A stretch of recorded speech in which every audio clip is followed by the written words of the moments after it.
Hello and welcome to December 23rd Daily Collaging with me, your host Barbara.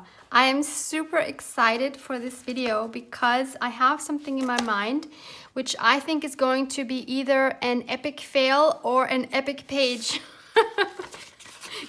Could really go either way, but in any case I'm super excited to try what I'm going to try, and this is going to be number 14, use a transfer technique, and it says watch a YouTube tutorial if necessary.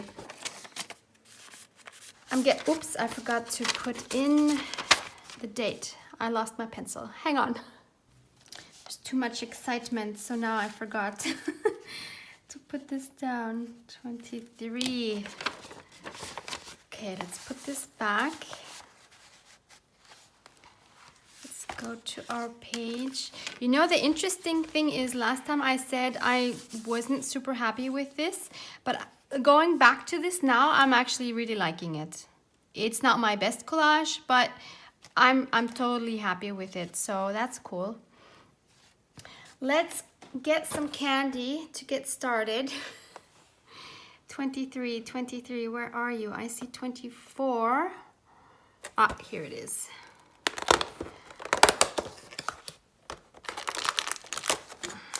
Bag of gummies. It's the regular taste, but in the Christmas edition with the Christmas ornament gummies.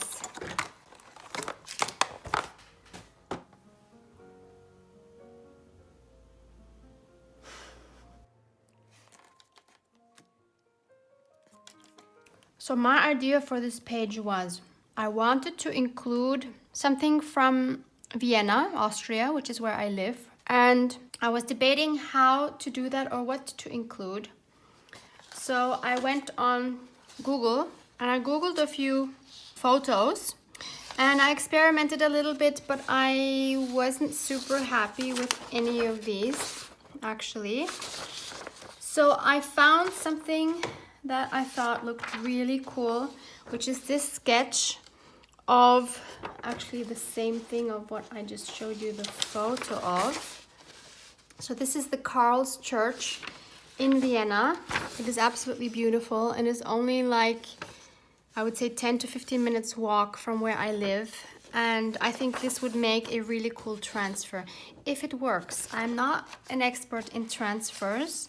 I've tried a few in the past. It's a long time ago and it was always like a hit or miss kind of situation. They can go well, they can go terribly wrong. And since I'm a chicken and I don't want to mess up the page, I just want to, and because I also want a really cool background for this, I thought I would try it on this coffee dyed paper. Do you remember we put this extra or excess paint on it from these two pages that I made? So I had some left on my brayer and I just brayered them on. And I think this in particular will make a pretty cool background for this. Let's see how it goes. I'm extremely curious. So let's put this aside. So I'm going to start off by tearing around the edges. I don't want any straight lines. And I must confess, I have a backup plan. If this does not work, I have something that I know works. So I will show you that, whether this works or not. But for now, let's try this. I mean, the transfer techniques are super easy. It's just always the question, will it work? So here is my church. And all I'm going to do is I'm going to use my matte deco glue. You can use Mod Podge or gel matte medium or any gel medium actually. I think you can even just use glue, maybe thin down a little bit with water. I think all of those work, and it's probably fun to experiment with these. So I'm just gonna use this paper to work on, and all I'm gonna do is I'm gonna spread my deco glue on the side where the image is, because that's the one we want transferred. You just have to be careful. Like with mine here, I printed this with my inkjet printer. I don't have a laser printer. So you have to be careful because your image might smear going over it with glue. So mine is very, very faintly smearing, but it's still okay. So it looks like this. I'm totally fine with that. So I put a good amount on there, and now I'm just gonna put it with the image face down on where I want it. That will be here.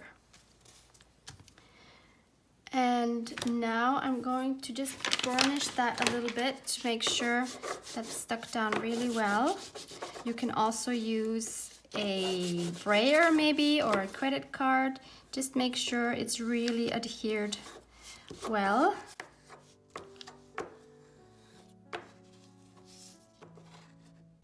Oops, see, it's tearing. Not a big deal because that's on top, I think, where there's no image. But yeah, just be careful. But make sure there's no bubbles or anything in there. And then you just let it sit and dry. Okay, my paper is completely dry. I did cheat a little bit using my heat gun because of course I can't wait. I actually don't know if it makes a difference whether you air dry it or dry it with the heat gun. Maybe if you have experience in that, you could comment on that below. But it's very important that this is completely dry. I'm also eating my last gummy. And now all you do is you take your finger, and I think really this works best with your finger and not a brush, and dip it in water and just rub away the white part of the paper. So when I start rubbing here, and it might take one or two or three times even, but you have to be very, very delicate and gentle because otherwise you rub away the image. You're constantly treading on thin ice because you want to rub away the white, but you don't rub away the image. So that's where the hit and miss comes in. So I'm first starting by just saturating the paper with water. And here we can already see where the image has transferred nicely, and interestingly, I have these two streaks here and this here. I don't know what's happening there. So this I know is going to turn out beautiful. Everywhere where I see the image coming through, that's going to be perfect. I don't know about the other parts. So we'll just have to wait and see. It's always a surprise what happens with these. I should probably, whoops, hang on, I just spilled water everywhere. I cracked myself up. I knew, at the moment I put my water on the paper where I was gonna start rubbing, I had in the back of my head, don't do it, this is gonna go wrong, and yep. Well, I wanted my paper saturated with water, right? Well, I definitely have that now. But it's fine, it was just water. Nothing happened. Okay, maybe I should just leave this here, and I will leave my water not touching my paper. Okay, but now the interesting thing is I see the image coming through everywhere, so that's cool. Okay, let's try this again. So I'm gently rubbing in circular motion, and I will see some of the paper start to come off. Maybe I should zoom you in a little more. So you can also see the paper here is coming off already. So that's good. It's good not to be hasty with this process. You need the paper, take its time to soak up the water. And you need to have just the right amount of pressure to not rub away your image.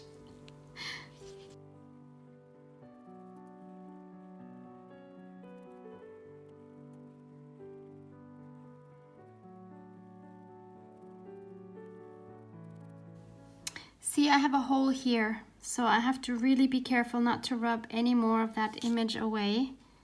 Like that little hole, I'm not too bothered with, but if that gets bigger, then my church is gone. There's also a little hole here, but you can hardly see it.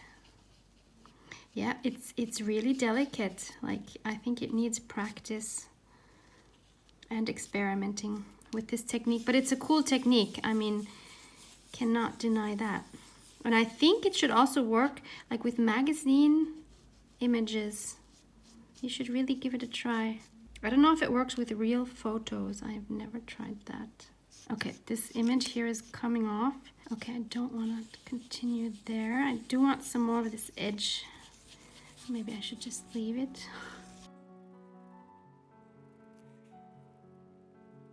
So I'm seeing it's a bit tricky on the white gesso because that has a more smooth surface than the parts where there's only the paper, or even the acrylic paint is fine too, but where there's gesso, it just seems to be coming off more easily. So maybe don't put it on a gesso background. Oh, I just obliterated the tip of that one tower. Okay, I think I should stop. I just want to get rid of this edge here. I think I will leave it at that, she says, and she can't stop.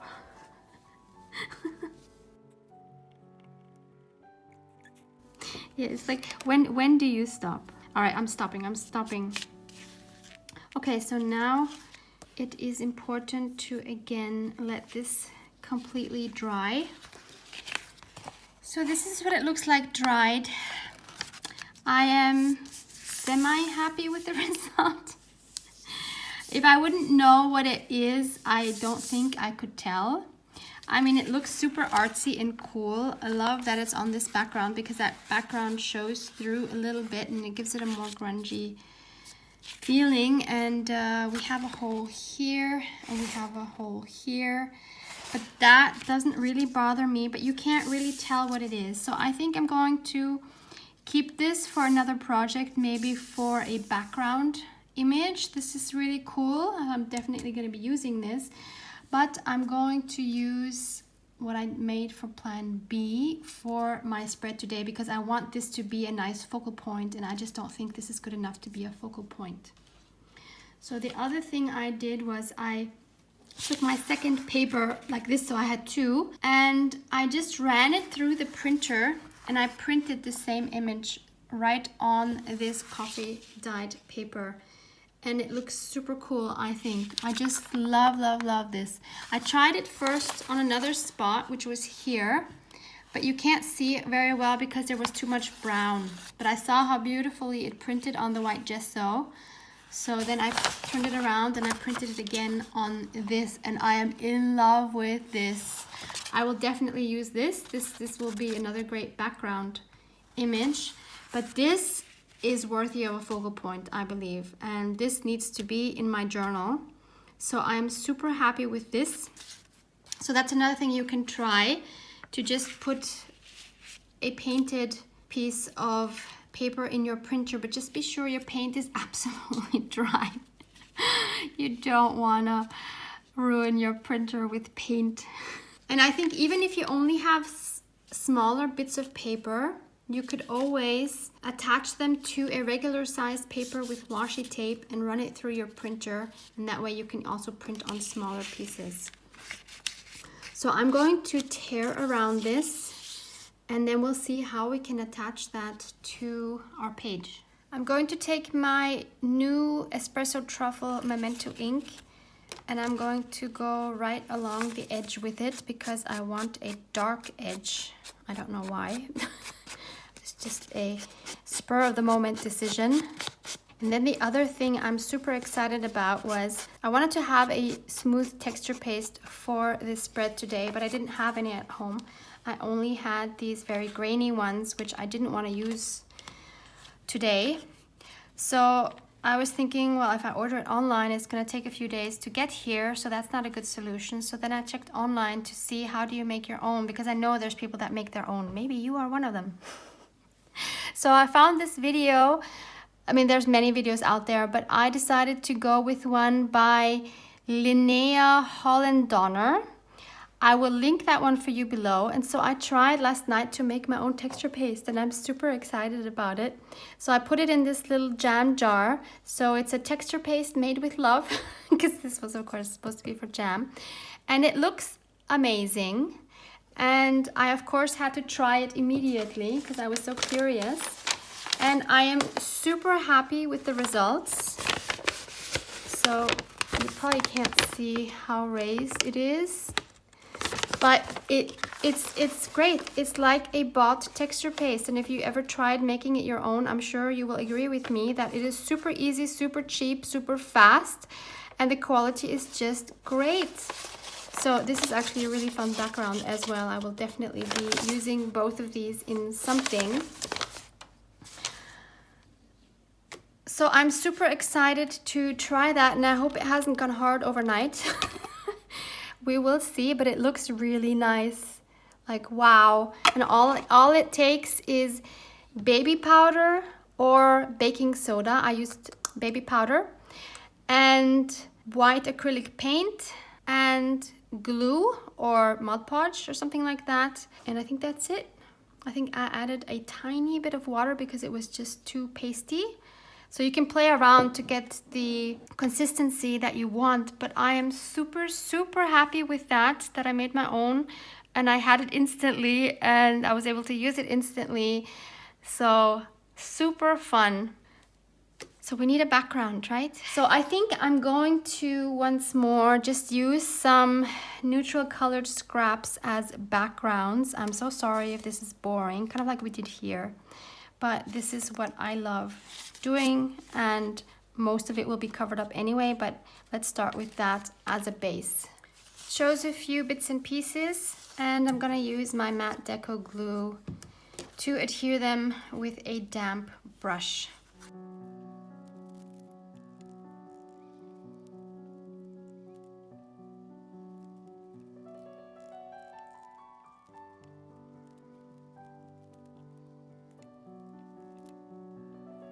As you maybe saw now, at the end I went all around my edges to make sure that I have the deco glue all the way to the edges. I don't know yet all the things I'm going to be adding, so I want whatever I'm gonna add. If I'm gonna maybe add color or something, I don't want to see harsh edges. If I decide to make like a border or something, I want to be able to blend it out, so I want all of my surface to be the same. So time to let this dry again. It's all dry now. So next we need to add some gesso on it, because this is supposed to be wintry and I just want to have a nice white base. Of course, I don't want an even base. I am going to use my finger for this. And I'm just gonna play around to cover not everything, but most of it probably, knowing me, because I can never stop when I start with this. So as usual, I want to make sure that I'm going over all the places where the papers meet up. I think this kind of background is such a great background for so many different things you can then do with it. It is so versatile.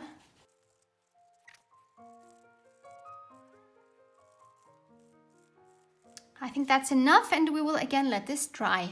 Thankfully, a thin coat of gesso doesn't really take long to dry, and when it dried, it actually gave me some pretty cool, very fine crackling here, so that's awesome. But of course, we will be adding some more. But first, I need to commit to where to put this, which is difficult. Like, there's not a lot of room to maneuver here. I don't want it on the bottom, so it's got to be more on the top. If I just put it like this, it's kind of very predictable and uninteresting, I think. But I don't have much room, so I think the only thing I can do to just kind of make it a little more interesting is probably to turn it just a bit. Yeah, I want it turning out like this. So I'm going to glue this down. Just gonna use my tacky glue for this. Like that.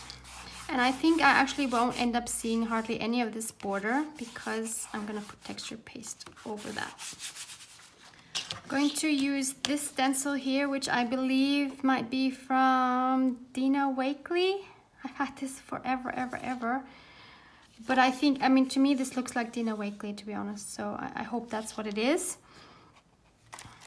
And now is the moment of truth. Let's try this texture paste, see if it has hardened overnight or whether I can still use it. I should probably start on the top. So basically my plan is to put texture paste pretty much around it, kind of going into the photo a little bit, and yeah, see how that looks. Okay, so it still seems to have a very nice consistency, maybe even too gloopy. Yeah, we'll see. We'll just try it out and see what happens. So I think I will turn this around, and I should, okay. One thing I think I should do, wait. First of all, I need to do this better. I'm gonna take my heart off because I don't wanna get the texture paste on that. Second of all, I think I need to put something in here because I don't want anything going into my pocket either. So let's just put some kitchen towel in here. Okay, and now I will turn this. Okay, I'll start here.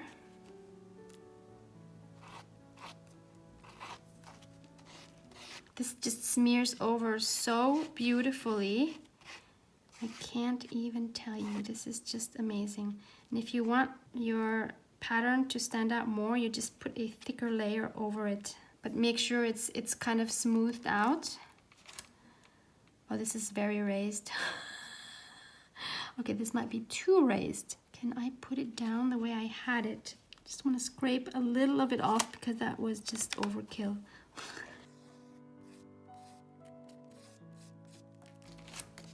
Yeah, that's better. Let me show you. So that's looking good.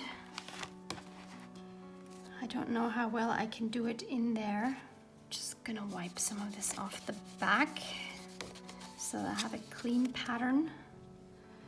All right, let's try this difficult side first, the inside of the book.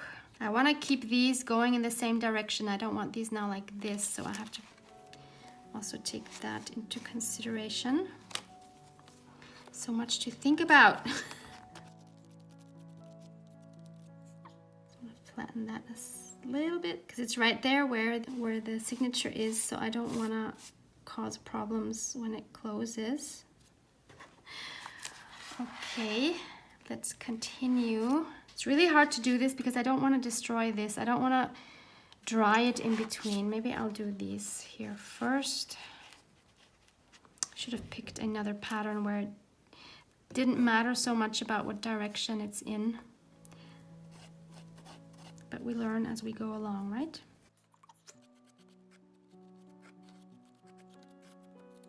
Okay, I should get it off the edge of the book too. We don't want that. Coming along nicely. Want it down here too.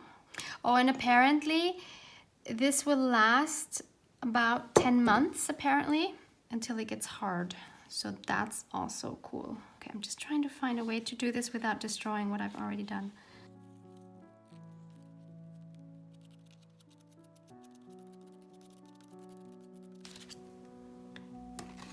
This is cool. I am super happy with this. So guess what? We're gonna have to dry again. And please go wash your utensils immediately because once it dries, I don't know how you would be able to get it off. It's about half an hour later and I think it is dry enough to work with. It's actually almost completely dry. This seems to dry pretty quickly. So here, I just wanna show you the quality of this. You can't really see how raised it is, but it's really like regular modeling paste. I love it. I just realized that I'm totally not doing this prompt because now I'm not using my transfer technique. Well, I did use it, but I kind of failed.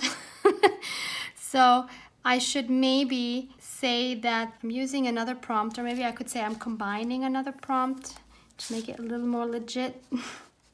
And this is the one saying, create a textured background for your collage. Add crumpled paper, tape, texture paste, etc. So that I definitely did on this page. They just don't want to cheat you. Let me just slip this back in. I want to, of course, add a little more color and stuff here. So my thought was to add some color this time by using coffee. So I have in this glass just some instant coffee. This is for the same mixture that I use for dyeing my pages. I had some in the fridge, and it has foam on the top because I just sprayed it into here. So of course it now resulted in some foam, but I really don't care. If it's not dark enough, we can always add something else. Either I can put more coffee in here, or maybe I will add some ink, or I'll figure something out. So I'm just gonna start by putting some down. And actually it's a very nice color, I think.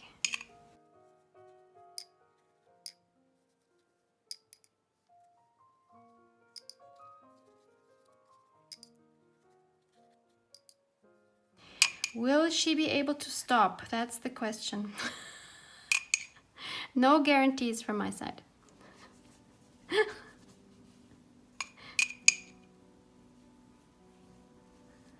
Now I want to put it everywhere. It smells so good. It's so funny. I'm not a coffee drinker. Like, I really don't like the bitter taste, but I love the smell. The smell is absolutely lovely. So I guess it's a great way. It's great for me to work with it, but because that way I don't have to taste it, but I can enjoy the lovely smell. Okay, I think that's all. So guess what? We're gonna have to dry again. This is the result when it dried, and I am in love with it. Look at all these beautiful grungy spots, and it works beautifully over the texture paste as well. Just love that. So how easy is it to make a page with inexpensive supplies? You have coffee and you have your own texture paste, probably all things you have at home. So how fun, how fun, how fun. One word of caution is, if you print an image and use it like I do, and you print it on an inkjet printer like I did, you have to be careful not to put anything liquid over your image, otherwise it's going to, of course, dilute your image. You can see it a little bit here. I did dab it off a little bit, but my tower year is kind of ruined. It's okay.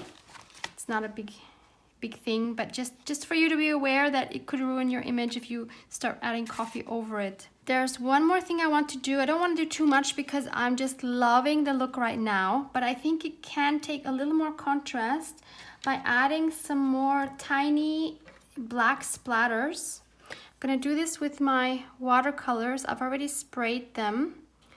Just gonna wet my brush. I'm gonna use my fun little fan brush, which is for splattering, and I'm hoping I can just get a few small splatters.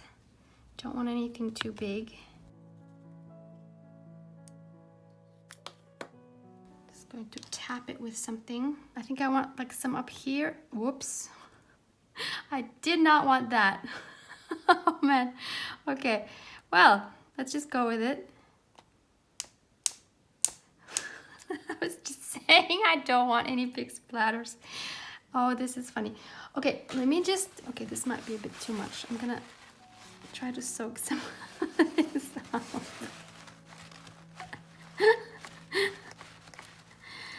Oh boy. Okay, these, oh my goodness. No, that's one I definitely don't want there. Okay, whew. So this was definitely too wet. Yeah, there again, please be careful not to put big splatters on your printed image because it's gonna ruin the image. Okay, let's, I'm sorry, I'm just cracking up. I just do the weirdest things. So I'm gonna just add a little more water because there obviously wasn't enough water yet.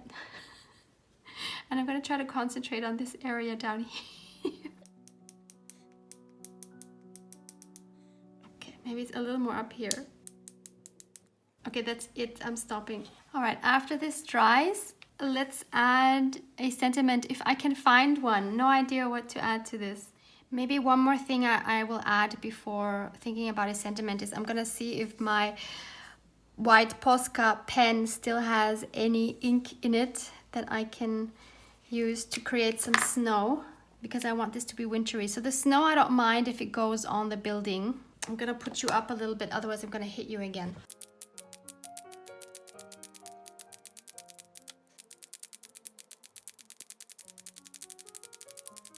I think that was pretty much the last of the pen, and I managed not even to get any on my laptop, so that's a good thing. So here you see some splatters, not too much, but good enough to symbolize some snow.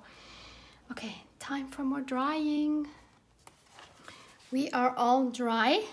This is what it looks like now. Loving the contrast of the white and the dark, and then the coffee in between. That is totally my thing. And I kind of want to label this because it's not self-evident where this is. I think this could be in a couple of different places, especially around Europe. So I want to write the name in German, actually, Karlskirche. Kirche means church. And I'm going to do this with my forgotten label maker. What do you call these? Dynamo label maker or something like that. This is a super cheap one. I got this locally from Hema, Dutch store. And I don't know, it was like €3 or something. So super, super cheap. But it works and I love it. And I've forgotten it. So maybe once in a while go through your art supplies and you will find something that you've forgotten about. So I'm quickly going to write Karlskirche.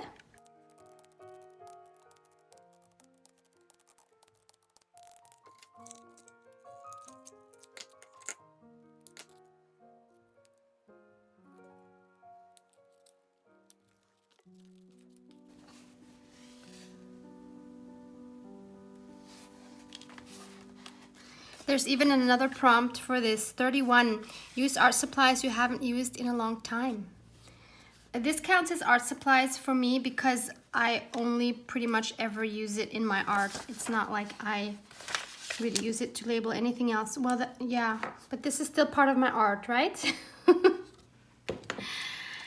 So I'm just gonna include this. So we've worked with 3 prompts today, actually. Actually, a lot of these are so general that I think for most of my pages I have covered several prompts. But that's totally fine. I'm kind of procrastinating now because I need to decide, am I going to add a sentiment? I'm so torn. I want to at least try it to see what it looks like. And I'm going to take another one for my winter quotes, which is pretty cut apart by now. I like this one here, Discover the Beauty of Winter. I'm gonna cut that out, probably cut it in 2 as well, because I don't think I want the whole thing. And then we can see if we like that or not. Here they are. I'm hoping because they are now very thin and they have a similar color that they will just blend in a little bit. Ooh, I could be daring and tilt them. Not put them straight for once. How about that? I think that's really good. So I'm going to take my tacky glue, put that down before I change my mind.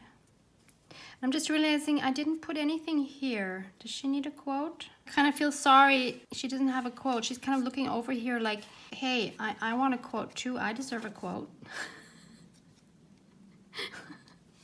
Let's just deal with this for now, and then we can revisit her page. We need a date.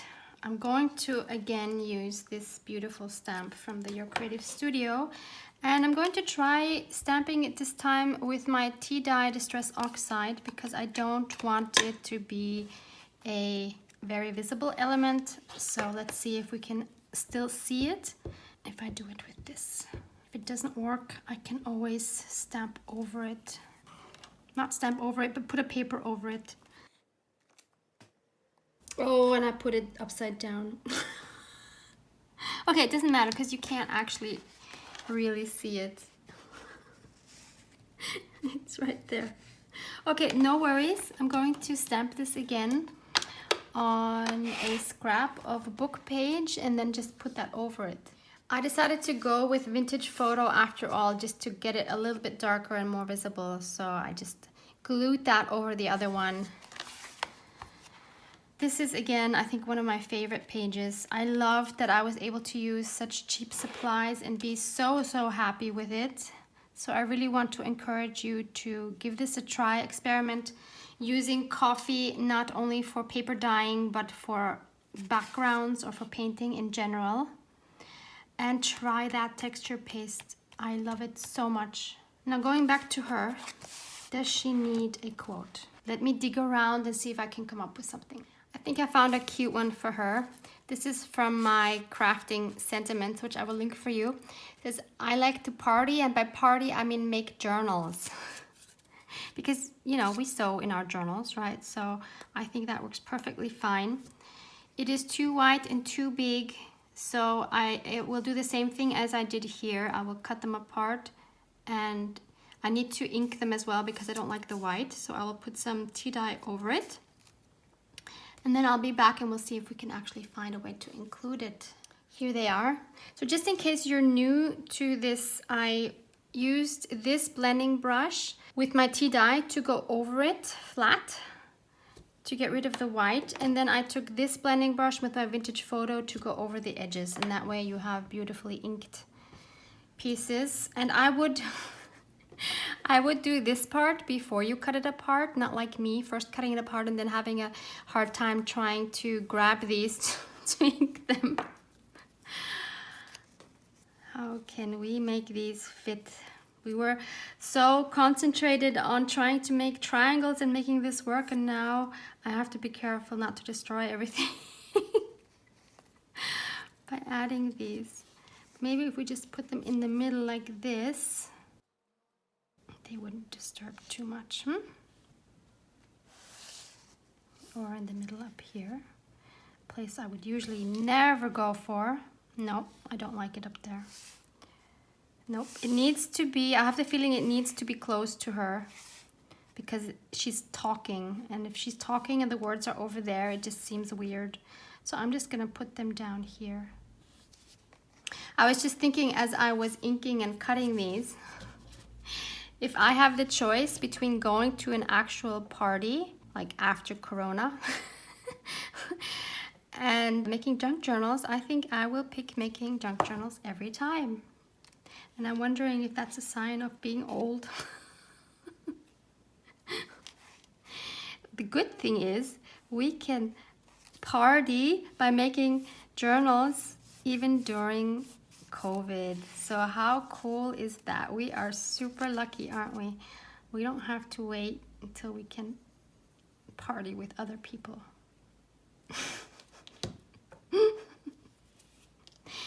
These are my thoughts for today. There. Yeah, I think it doesn't really disturb. I think it's a fun addition to the page. I would say we're done for today. I am super nervous for tomorrow. I really have not a single clue what to do here. Am I really gonna do a double spread?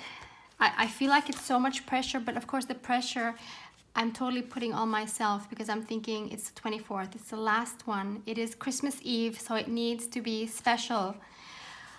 But I don't know if I can live up to that expectation, so it might just be the crappiest one of all. Because of the high stakes that I'm putting there. So super excited to do it and to know hopefully that it did go well. So hope to see you back tomorrow, hopefully not for a disaster. And please try your supplies and go see what supplies you have that you haven't used in a long time, and most of all, just have fun. Thank you so much for hanging out with me once more. Love you guys. Mwah, mwah.